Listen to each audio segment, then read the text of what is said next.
I can hear you all saying it now. A Kirby game we didn't get? How?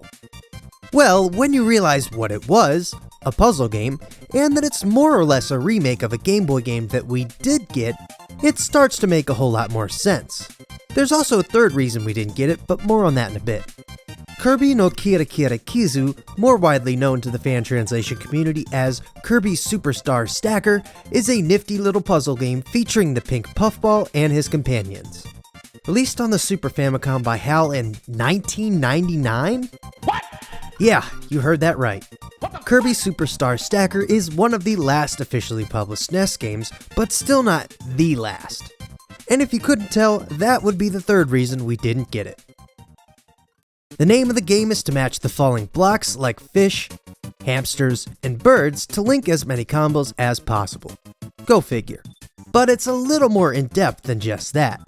The trick is, not only can you match as few as 2 of the same animals together, but you can link them with star blocks both vertically and horizontally. So if you play your cards right, you can end up with a massive string of combos.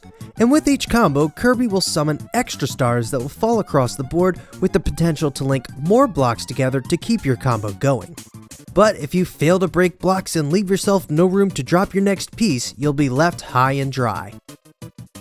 Like I previously mentioned, this game is almost a direct port of the Game Boy game, Kirby Star Stacker, which may seem like a shot across the bow at this title, but honestly I'd jump at the chance to play a spruced up Game Boy game on my Super Nintendo.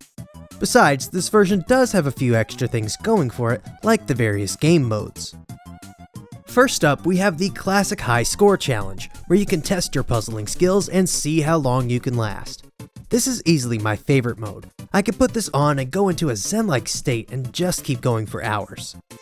Next up, there's the round clear mode, where you're required to clear a certain amount of lines to attack and eventually knock out King DDD. Each new round gets harder and King DDD gets stronger.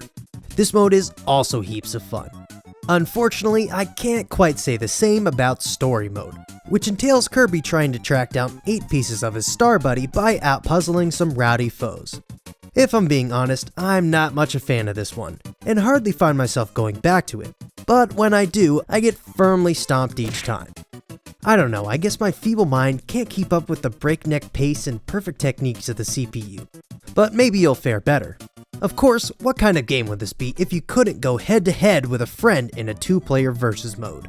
This is yet another mode that comes highly recommended, especially if you want to embarrass some of your YouTube gaming friends. And lastly, we have Time Attack, where you have 3 minutes to clear as many lines as possible.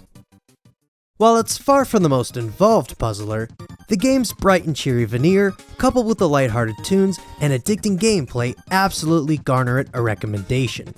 The only real gripe I have with the game is the inability to drop pieces while garbage is being piled on, as it can leave you a sitting duck with no way to clear a much needed line before the garbage reaches the top.